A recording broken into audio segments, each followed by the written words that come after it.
Halo teman-teman, hari ini kita akan membuat sebuah playlist baru, yakni adalah Public Expose, dan yang menjadi perusahaan yang perdana masuk dalam playlist kita dalam Public Expose adalah KKGI atau Research Alam Indonesia Tbk. Ya, kita akan membahas perusahaan yang satu ini bagi teman-teman yang ingin mengakses video Public Expose mereka. Boleh nanti akses linknya di deskripsi berikut di bawah ya. Tanpa berlama-lama, mari kita langsung membahas Public Expose daripada KKGI. Ya, kemarin saya sudah menonton video Public Expose mereka di YouTube mereka ya, nanti bisa diakses di deskripsi di bawah. Dipimpin sebagai moderator ada Ibu Leni, lalu ada lagi komisarisnya Bapak Hendro Matowadojo, dengan direksinya juga ada Bapak Winanto Wina dan Bapak Agus Sugiarto ya. Yang ini yang pertama itu ada Bapak Winanto Wina yang menyampaikan pertama kali tentang sekilas perseroan. Ya, kita akan melihat di sini yakni KKGI merupakan holding company dengan anak perusahaan di bidang pertambangan batu bara yang berada di beberapa lokasi di Indonesia dan pembangkit listrik mini hydro. Sebagai berikut anak perusahaannya ada PT Insani Bara Perkasa yang bergerak di bidang batu bara. Lalu ada yang bergerak di bidang mineral seperti nikel, itu ada PT Loa Haur, lalu PT Katim Mineral. Lalu yang terakhir ada PT Katulistiwa Hydro Energy yang bergerak di bidang pembangkit listrik ya. Next kita akan melihat slide tentang cadangan daripada PT Research Alam Indonesia Tbk melalui anak perusahaannya PT Insani Bara Perkasa ya, yang mendapatkan laporan prakelayakan dan penyataan cadangan batu bara yang sesuai dengan kode etik Australasia dalam hal pelaporan sumber daya mineral dan cadangan batu bara dari Britmindo Singapura per Oktober 2018 ya, mencangkup sebagian kecil dari total area penambangan Insani seluas 24.477,6 hektar ya. Kita lihat di sini cadangan terukur awal mereka 196 jutaan ton. Lalu akumulasi produksinya sudah mencapai 38 jutaan ton dengan sisa cadangan sebesar 158 jutaan ton ya. Jadi cadangan awal dikurangi produksi mereka sampai sekarang dan sisanya bersegini teman-teman. Ya, begitulah. Lalu ini struktur koperasi mereka ya, pemegang saham daripada KKGI.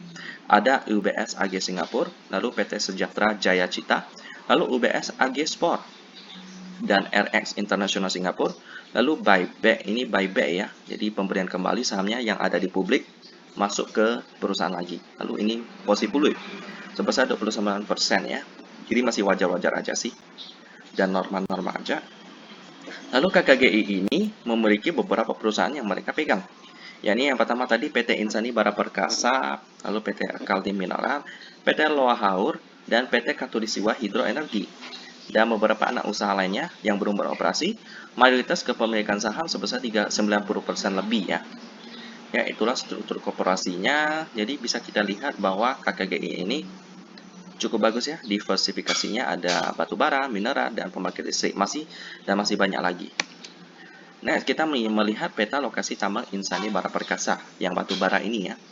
Jadi letak mereka ada di sini di Kalimantan Timur. Dan di sini kita bisa melihat ada blok utara dan selatan ya. Dengan total area 24.477,6 hektar. Lalu ini konsesi tambang mereka daripada PT Insani Bara Perkasa tadi ya. Pemilik konsesi tambang batu bara PKP 2B generasi 3 yang sudah beroperasi sejak tahun 2007 dengan total area 29.477,6 hektar. Area penambangan hingga kini 2.270 hektar ya. Lalu umur konsesi mereka sampai dengan tahun 2036 karena 30 tahun ya sejak tahun 2006 dengan perpanjangan 2 kali per 10 tahun ya. Jadi udah mereka perpanjang sampai 2036. Lalu lokasi tambang mereka sangat strategis dengan jarak hauling rata-rata hanya 14 sampai 18 km. Dengan demikian hauling cost relatif lebih murah ya. Jadi kalau hauling itu kan pengantaran dari tempat tambang sampai di tempat pengolahan. Jadi semakin dekat semakin bagus. Jadi bakal lebih rendah biayanya ya. Lalu kontraktor utama penambangan adalah PT Bukit Makmur Mandiri Utama atau BUMA. Next, kita akan melihat kapasitas infrastruktur 2021 ya. Kita bisa lihat di sini asal batu baranya di sini jaraknya sekitar segini dengan pelabuhan di sini dan juga kapasitas gasnya segini ya. lalu ada lagi kapasitas loadingnya. Nah, kalau kita lihat di sini totalnya itu kapasitas stasiunnya 1450 metrik ton per jam. Ya, lalu ini kapasitas loadingnya juga 1450 metrik ton per jam. Ya, sehari 18 jam, setahun itu 360 hari. Kalau kita kalikan ya, nanti bisa dikalikan sendiri ya teman-teman ya. Karena lokasi tambang yang sangat strategis dengan jarak hauling rata-rata 14 sampai 18 km. Ya, seperti tadi yang disebutkan, hauling cost-nya relatif lebih rendah ya, mantap. Next, kita lihat ini. Ini fotonya teman-teman ya. Ini jaraknya sampai ke port untuk pengolahan atau pengantaran. Ya. Jadi cukup dekat, mantap sekali. Lalu ini volume produksi tahun 2007 sampai 2021 ya. Jadi kita lihat grafiknya 2017 sampai sempat jatuh di 2018, tapi 2019 naik lagi nih.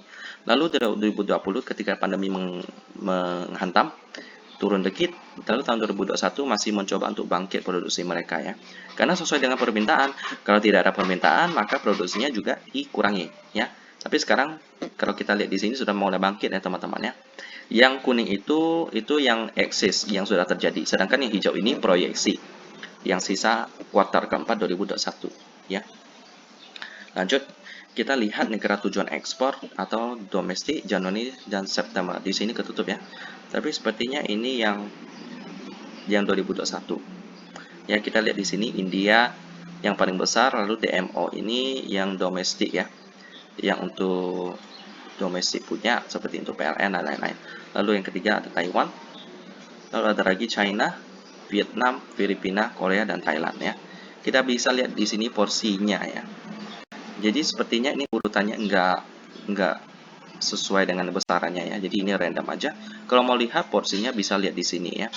Ini India yang kayaknya yang paling besar. Lalu yang ini, oh ini bukan, ya ini India. Lalu yang ini adalah China ya, atau Korea ya, kurang kelihatan.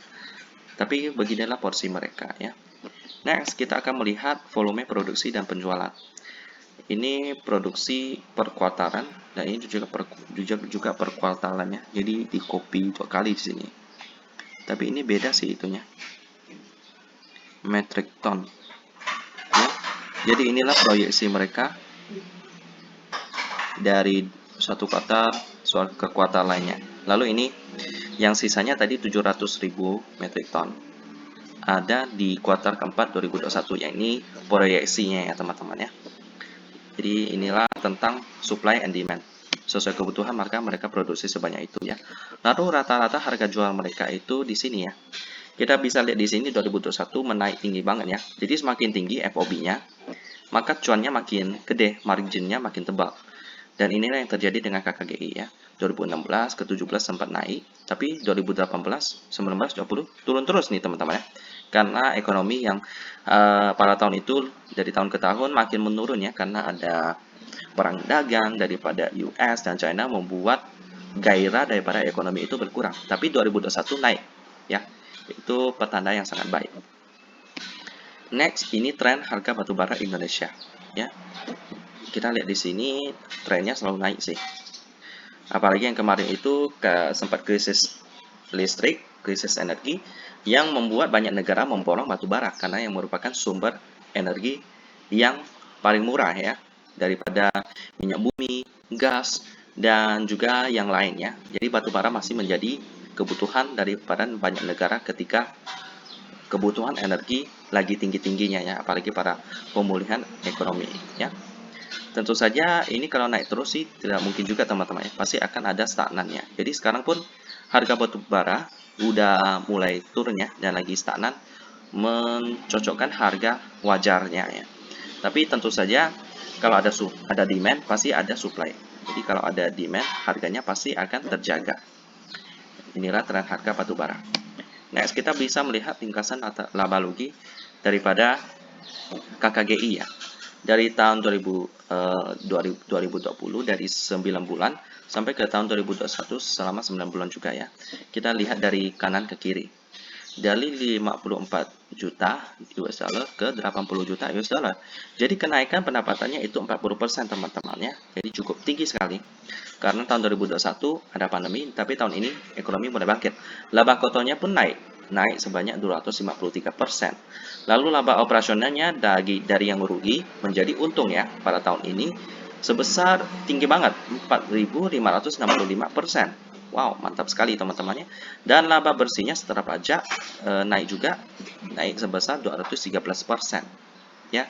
Jadi ini setelah pajak ya. Jadi turun banget dari yang masih laba operasional sampai laba bersih turunnya cukup banyak kenaikannya ya. Tapi kalau kita lihat memang nggak terlalu beda jauh ya kalau dari sini ya. Ini karena persentasenya. Karena tahun kemarin kan rugi cukup banyak ya.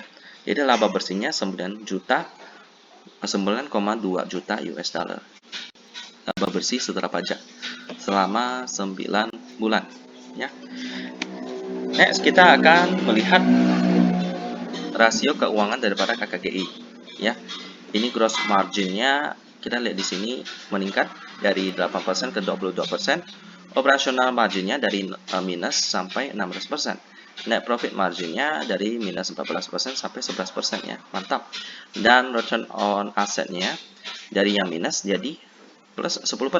Dan return of equity-nya dari minus 12% sampai menjadi 13%. Dan juga debt to equity-nya juga semakin berkurang ya. Mendatangkan bahwa hutangnya semakin berkurang. Itu bagus sekali teman-teman ya. Dari 7% sampai ke 5% ya. Gitu teman-teman ya. Jadi memang banyak sekali perusahaan yang mulai bangkit pada tahun 2021 ya. Next, cash cost production volume ya. Ini cash cost-nya dari tahun 2020 sampai 2021. Lalu ini production volume-nya ada penurunan teman-teman ya. Tapi tidak apa-apa, yang penting masih cuan. KKG ini kan kemarin juga sempat membagikan dividen ya, yang cukup besar, itu sebesar rupiah 20 atau 20 rupiah. Daripada harga sahamnya sekarang yang udah 296 ya. Jadi dividen yield-nya kalau kita hitung-hitung itu ada sekitar 6%-an sampai 7%.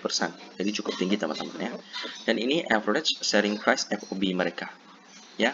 Jadi seperti tadi yang dibilang semakin tinggi maka cuannya semakin besar. Ya. Di sini FOB mereka, average selling price. Lalu kita melihat upaya mereka meningkatkan kinerja ke depannya. Mereka merencanakan produksi dan penjualan batubara sebanyak 4 juta ton di tahun 2022 sesuai dengan kondisi dan permintaan pasar ya. Memang batubara itu bisa dibilang masa depan mereka itu ke depan agak suram ya. Jadi harus menyesuaikan tentang kondisi dan permintaan pasar. Tentu saja kalau untuk meninggalkan batubara itu tidak secepat itu teman-temannya, tentunya bertahap. Karena kalau tiba-tiba itu juga tidak memungkinkan. Karena kalau tiba-tiba nanti pekerja batubara gimana? Lalu bagaimana dengan pelaku usaha batubara? Tentunya diperlukan waktu supaya dapat melakukan transformasi yang sehat. Ya. Jadi untuk KKGI ini masih bisa melakukan bisnis batubara beberapa tahun ke depan ya. Dan ini target mereka, 4 juta ton di tahun 2022. Next, mereka akan melakukan produksi di area konsesi PT Loa Haur di Kalimantan Tengah mulai pertengahan 2022 ya. Ini yang mineral tadi ya. Mereka rencana ingin menambang nikel untuk proyek baterai dan juga meningkatkan produksi nikel di area Konawe Utara, Sulawesi Tenggara. Lalu next kita akan melihat mereka sesuai dengan perkembangan kebutuhan market akan melakukan ekspansi ke mineral-mineral lain. Next. Lalu akan memulai, ini yang cukup baru ya. Mereka melakukan pembangunan real estate di lahan-lahan RenTBK yang terletak di antara Samarinda, Balikpapan, dan rencana ibu kota negara Indonesia yang baru. Dengan land bank-nya luas sekali, 3.766 hektar ya. Kita bisa lihat di sini lokasi mereka. Ya.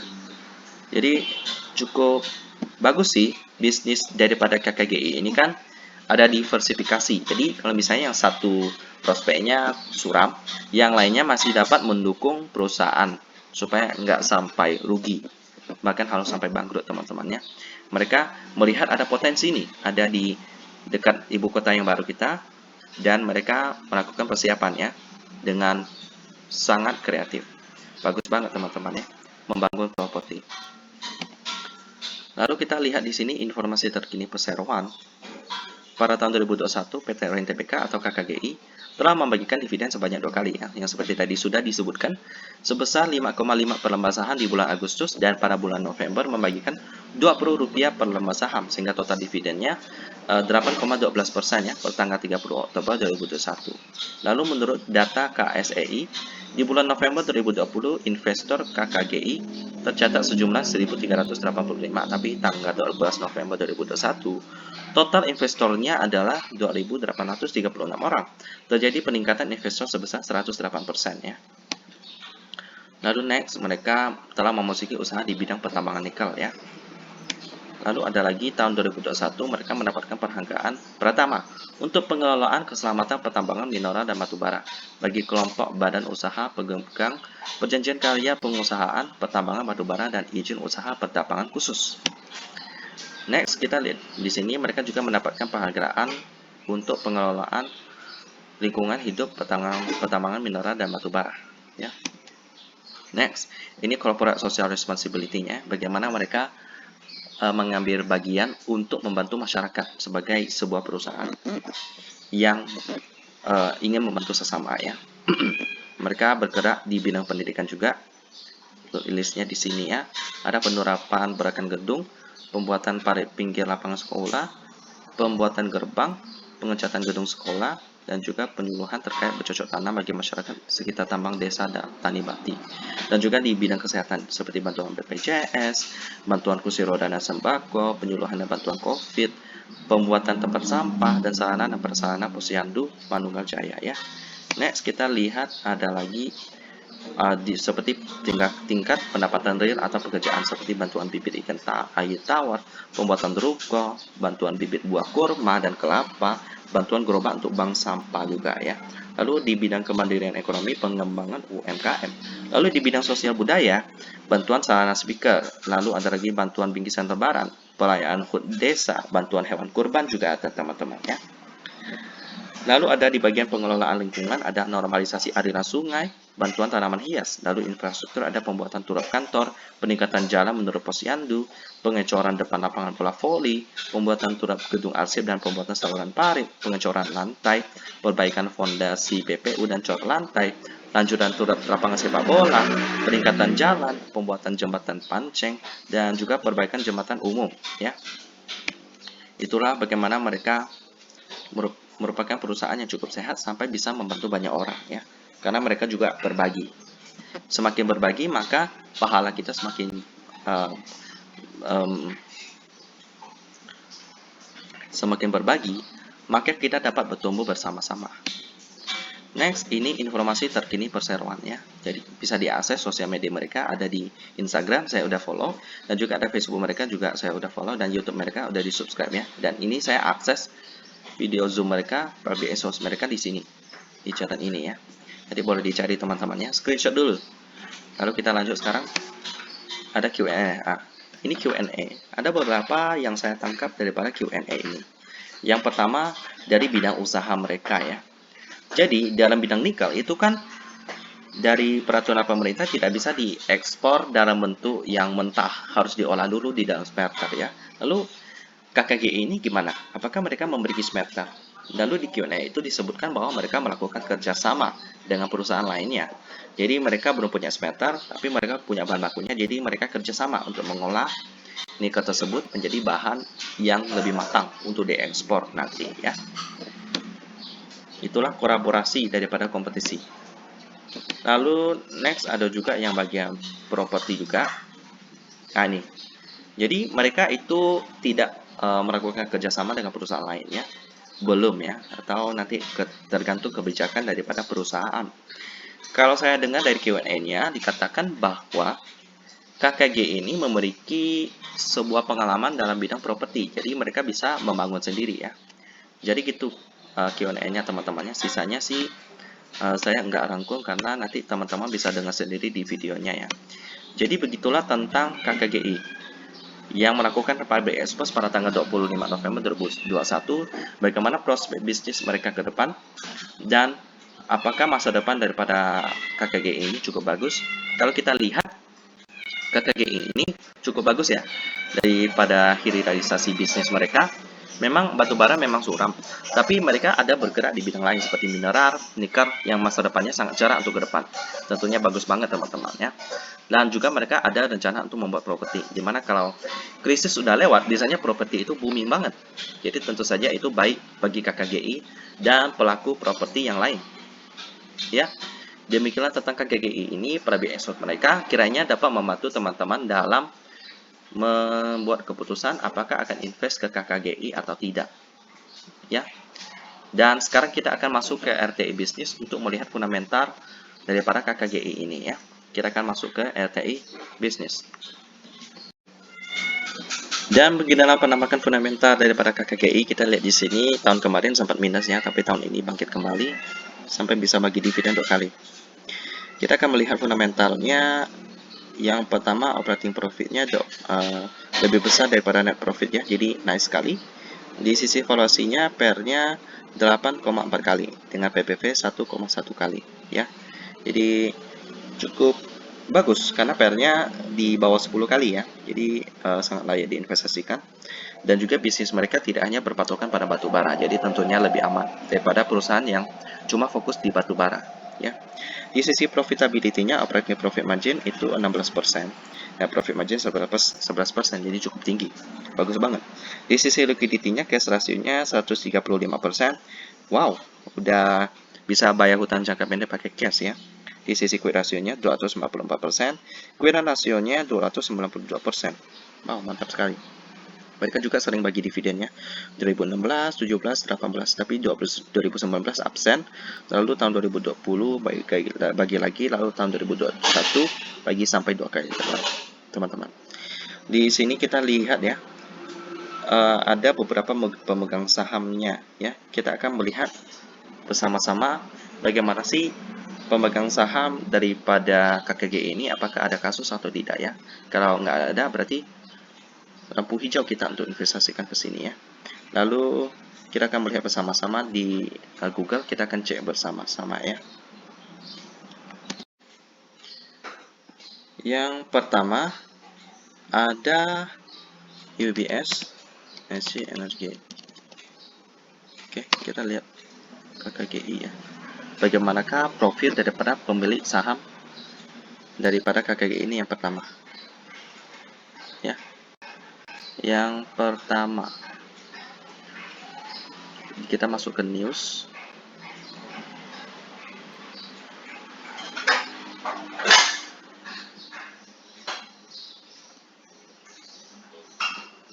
UBS SG Energy. Belakangnya kita ketik KKGI supaya lebih spesifik.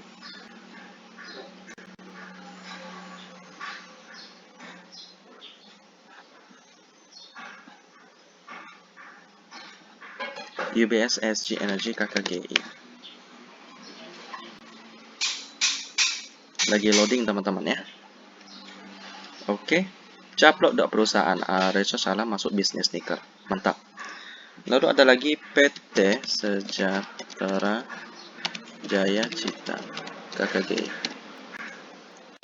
Oke, nggak ada masalah. Next ada UBS AG Singapura KKGI. Ya, caplok dok perusahaan masuk nikel.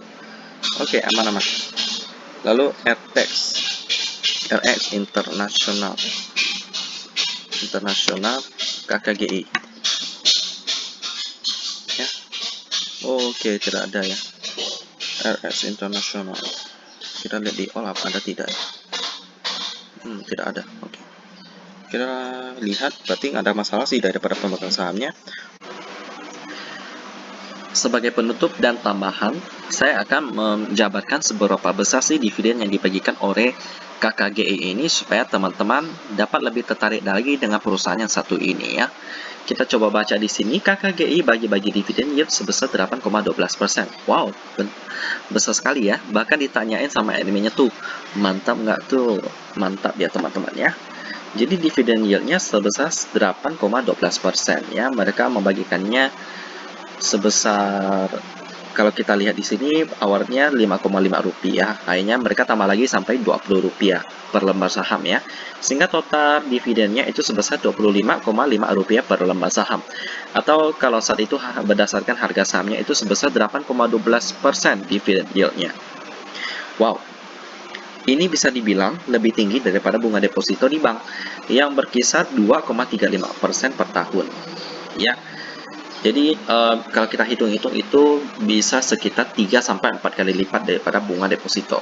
Mantap. Lalu di sini kita lihat di dalam sektor energi, mereka nomor 3 nih, top 3 dividennya terbesar. Lalu untuk dalam keseluruhan sektor, mereka masuk ke top 15, top 15 dividen yield terbesar. Ya, jadi bagaimana nih teman-teman ya? Apakah tentang dividen yield ini dapat membuat teman-teman untuk lebih tertarik dengan saham yang satu ini, KKGI ini? Nah, sampai ditanyain sama inimnya, kamu sudah memiliki saham KKGI? Kalau saya pribadi melihat dari kesimpulan KKGI ini, dari public expose-nya, prospek bisnisnya, dan juga dividennya, fundamentalnya, saya suka banget teman-teman. Ya, kalau untuk bagi teman-teman yang lebih suka sebagai investor, di mana membeli saham terus di keep gitu ya, di hold, maka KKGI ini bisa menjadi salah satu pilihan yang paling menarik teman-teman ya. Kurang apa lagi? Fundamental bagus, terus dividen besar, dan juga mereka memiliki prospek bisnis yang cukup cerah ya. Sepertinya tidak ada alasan yang dapat membuat kita tidak melirik saham yang satu ini ya. Jadi begitulah tentang KKGI dan juga public expose-nya. Semoga dapat menjadi referensi bagi teman-teman untuk memberi saham KKGI ini sebagai salah satu instrumen investasi ya teman-teman ya. Demikian tentang KKGI public expose-nya, dan kita ketemu lagi di video selanjutnya.